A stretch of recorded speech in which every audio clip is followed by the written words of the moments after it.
I saw what you did. Ooh,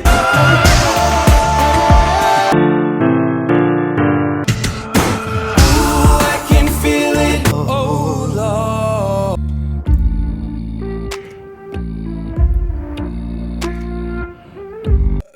Okay. Ay, ay, ay, ay. Yes, yes, so Hairless here.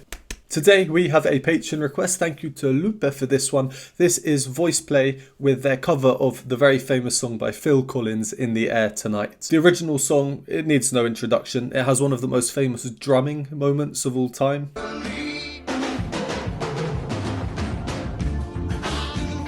For anyone who might not know, Phil Collins was a drummer. That is particularly iconic, I know, for people around a similar age to me, because 17 years ago, there was a very famous Cadbury's advert that used this.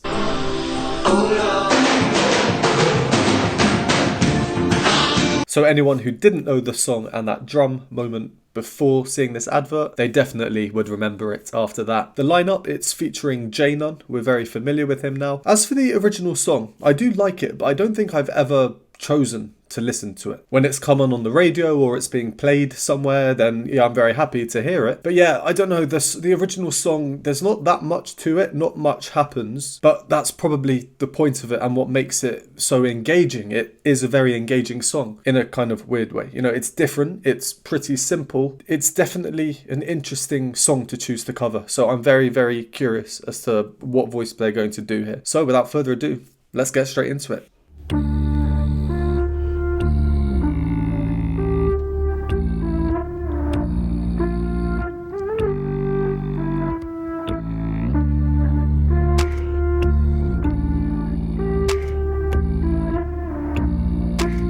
Okay. I can feel it coming in the air tonight. Oh Lord. And I've been waiting for this moment for all my life. Oh Lord. Can you feel it coming in the air tonight? Oh Lord, oh Lord, oh Lord, oh Lord, oh Lord, oh Lord. Well, if you told me you were drowning, I would not lend a hand. I've seen your face before, my friend, but I don't know if you know who I am. Well, I was there and I saw what you did. I saw it with my own 2 eyes. So you can wipe off that grin. I know where you've been. It's all been a pack of lies.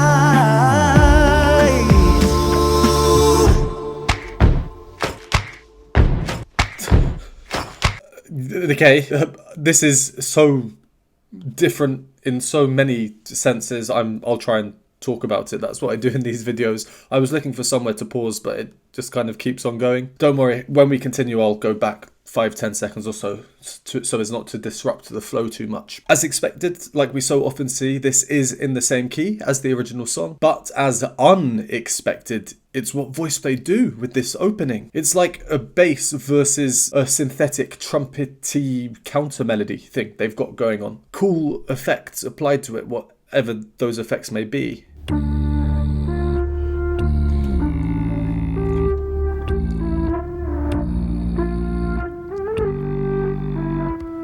I really like it.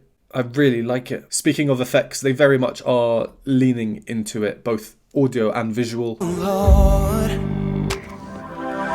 and I've been Fair enough, considering the original video. We saw a clip of that in the introduction. The original song, the opening, it is very ominous. There's not too much going on. We have the focus on the beat with a bit of guitar in there.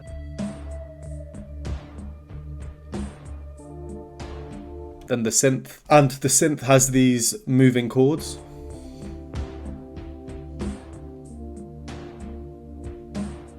Which is something like this. with that note, the D, sustained in the bottom. Also, I really like the aesthetic to this one. It's like a 1980s garage fight scene, I'm imagining. And with their choice of intro, musically speaking, it's ominous. That's the feeling I'm getting. The more I listen, the more I really like this. 2 lines so simple by themselves, but together they work so well, both harmonically and rhythmically. It's a clever arrangement, in my opinion. Jeff's part, he sings on the strong beats and he has a leading note, so bum, boom, bum, boom. The first 2 times we get that, but then the third one, he comes in a beat late. Small delay, a tiny change, but the effect it creates is massive. And then the fourth one, no leading note, he just goes straight in on it on the strong beat. Then we add in Janon's part. Again, very simple, it's just the melody. But we get this 3-part counterpoint. For all my life. Oh Lord. And just there, it went like Janon, Jeff, trumpety part, back to Janon. VoicePlay, I call them the masters of rhythm because of some of the crazy rhythmic stuff they do in their arrangements. Here, they're demonstrating how you can achieve similar type effects through far fewer and lesser means. I like it. As usual, it's the attention to detail, the small things. Here, we get a crescendo, this swelling in. Coming back off. They're utilising lane singing as well. The percussion so far has just been clicks. Slow, infrequent, but they are the rhythmic driving force nonetheless. I do like the clicks. I was just listening to Jeff's part at the handover from Janon to Ellie. Just listening for the rhythms, but yeah, I noticed this. The 4-chord cycle we've been hearing, that now is not repeating. Jeff's part has been going. That's the 4-chord cycle, each one is a chord. But he doesn't go back to the starting note. Instead here, he now starts with, which was the 3rd note of the 4-note cycle. What this means is they're changing the harmony away from a 4-chord repeating pattern. Not only that, but the 4 chords that they are using are different to the original song. The original, as I showed you earlier, super simple. So their chords are... The chords VoicePlay use are the notes that Jeff was singing, which was D, A, B flat, G. Those of you with a sharp eye might have noticed that all of those chords are minor, except for the 3rd chord, the B flat chord. So the 2 chords that they do change in this 4-chord pattern, one is chord number 2, in the original it's this, but VoicePlay go... So just 1 note has changed. But the 2nd chord they changed, the last one, that is different. Instead of... we get... And that trumpety part goes higher up, of course. If we used the chord in the original song, those 2 notes would fit nicely. It's these 2. But with VoicePlay's chord, then it sounds like this.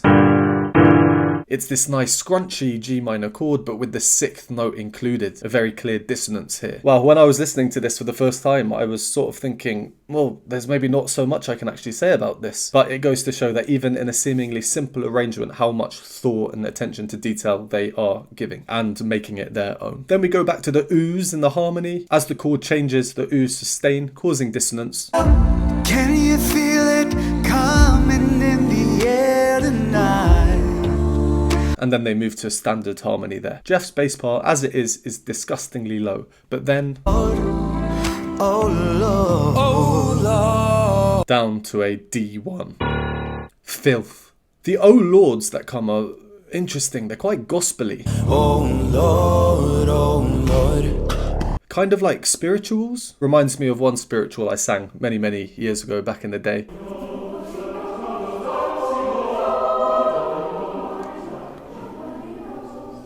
There's a lot going on. We've got some crazy lane effects.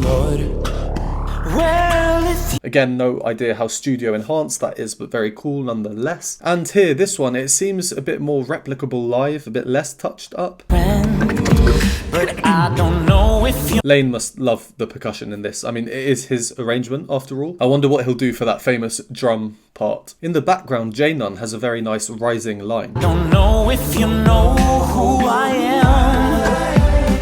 Going from his chest voice into his head voice. Or actually, was he handing that over to Ellie? But I don't know if you know who I am.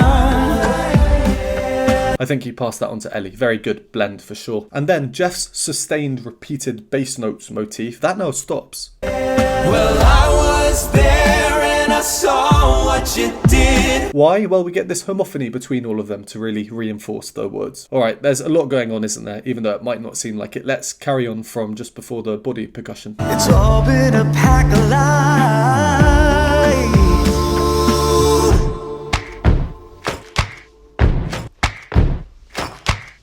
And I can feel it coming in the air tonight. Oh Lord. Well, I've been waiting for this moment for all my life.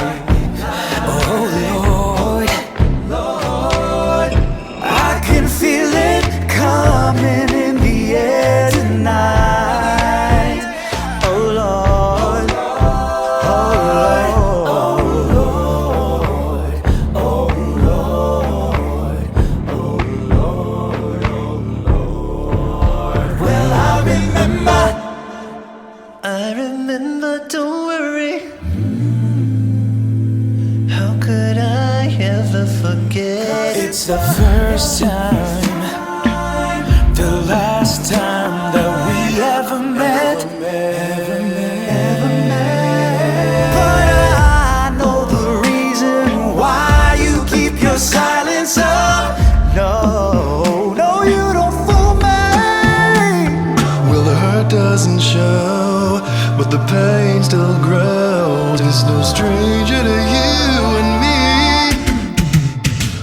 Ooh, I can feel it coming in the air tonight. Oh Lord. Well, I've been waiting for this moment for all my life. Oh Lord. I can feel it coming in the air tonight. Ay. There are some parts that I just think are so cool, and I prefer them to some other parts. It's an arrangement that is not smoothly flowing. It's quite compartmentalized. Section, then this section, then this section. So I think the best thing to do is just kind of go through it, and I'll point out any things that I think are worth mentioning. Coming in the air tonight. The backing vocal parts come in the tonight. They're really designed to enhance the body percussion that we're hearing, these couplets that they're doing. From these broken up phrases, we then get a constant phrase through Jeff and his glissando, his slide down there. The backing parts here, they sing, "Oh Lord." I've been waiting for this moment. And that merges really nicely into "oh." Again, a more full, consistent sound, which is contrary to much of the sound that we've been hearing prior to this point. Jeff, again, he has another D1 moment right down in the filthy depths of this garage. I get the sense something is brewing. It's quite an ominous sound. Well, I remember.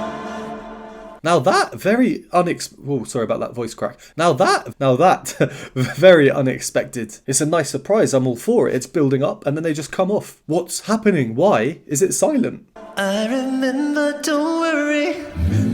Oh, hi Lane. That bit just makes me giggle a little bit. I don't know why. That goes into some really nice chords actually. They're quite soul-y. How could I ever forget? It's the first time.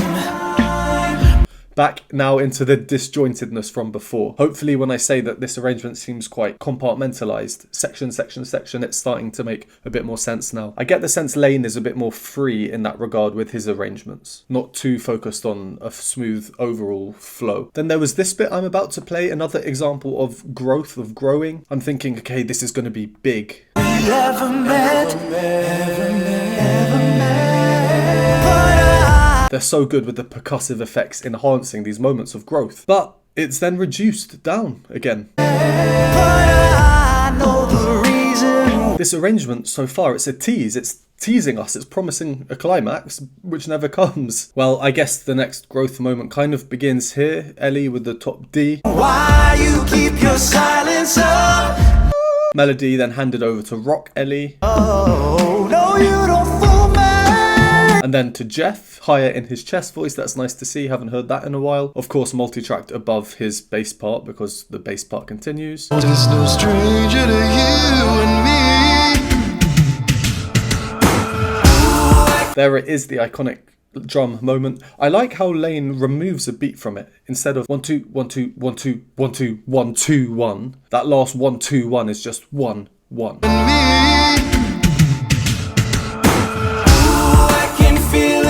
And now this feels like a full sound, much more fluid and consistent rhythmic relationships across the parts, especially the bass part. Coming in the air tonight.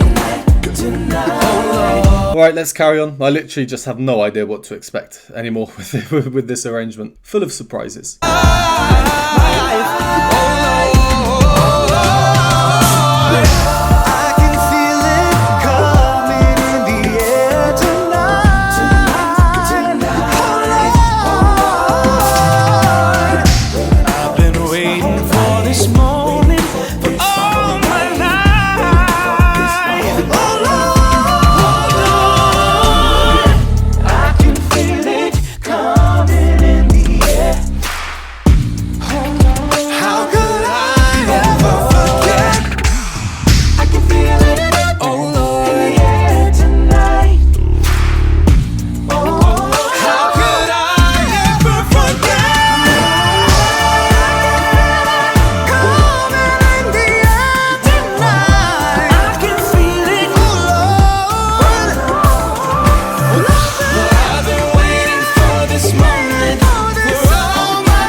Well. This is a super interesting one for me. Some parts of it are some of my favourite VoicePlay moments ever. Other parts, on the other end, very, very interesting arrangement. I don't think I've been so conflicted about an arrangement before. Well, to go over some final points, I really like in the background we get these waiting for this my whole life.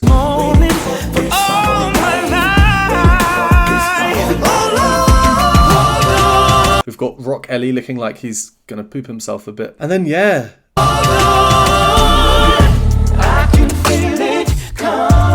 It's just such a different type of arrangement to anything else I've seen by them before. It's of course due to the original song and how it is. I think Lane's done a really, really cool arrangement here. It's more an arrangement though, and this is just for me, that I'd listen to like feel cool walking down the street rather than for my listening pleasure, if that makes sense. I can feel it, oh Lord, yeah, tonight. Oh. Like there, we kind of just need to listen to each part. It's like all these parts have been put together in such a way that they feed off each other and lead into each other. And because of that, I'm still thinking I just don't know what's going to happen. Will it be segmented? Will it be rapid changes and alterations between the parts? Will it be homophonic moments of unity between them? We've seen all of these so far. How could I ever forget? Then that bit there, oof, me likey. If Ellie didn't poop his pants earlier, this time he definitely did. And then we do finally get this kind of just mass of sound.